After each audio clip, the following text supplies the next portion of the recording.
यांची ऑर्डर मी काढली तर ते म्हणाले की या मंडळाचं अध्यक्षपद मला काही जमणार नाही आणि मी काही हे काम स्वीकारू शकत नाही.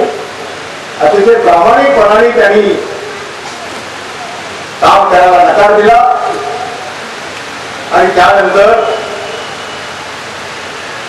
अमित पटेल यांची आपण अध्यक्ष म्हणून त्या ठिकाणी नियुक्ती केली.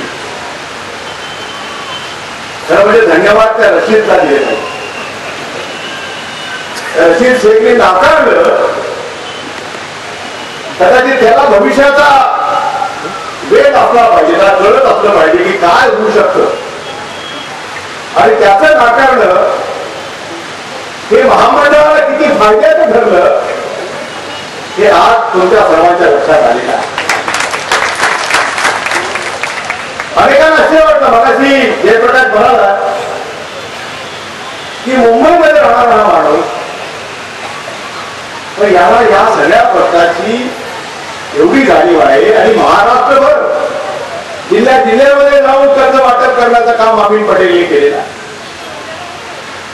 परवा तरी मला बीड जिल्ह्यामध्ये बोलवलं होतं, मला जाता आलं नाही. एका ग्रामीण भागामध्ये छोट्याशा गावामध्ये जाऊन त्यांनी कार्यक्रम करून त्या ठिकाणी लोकांना मदत केली. या मंडळाला अधिक पैसा मिळाला पाहिजे म्हणून पाठपुरावा केला. अनेक जाती खाटी ज्या होत्या,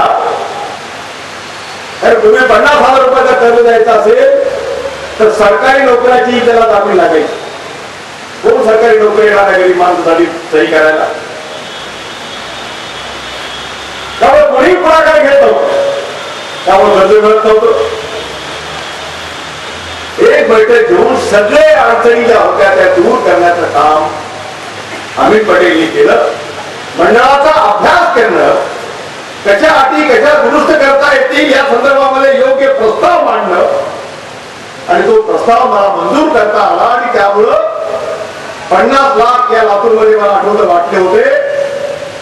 आज जवळपास 1,18,00,000 या आजच्या या तिथं बसताना 5 लोकांना चेक दिले. बाकीच्याची चेक देण्याची व्यवस्था बाजूला केलेली आहे. काळजी करण्याचं काही कारण नाहीये. केवळ चेकच नाही, बरोबर जेवण पण ठेवलेलं आहे. असा अध्यक्ष आपल्याला कायम मिळावा असं जर तुम्हाला वाटलं तर त्यात काही चुकीचं ठरू नये. कारण समाजासाठी करायचं तर ते मनापासून केलं पाहिजे. आणि असा हा अध्यक्ष आहे की ज्याला ईश्वरानं चांगलं ठेवलंय.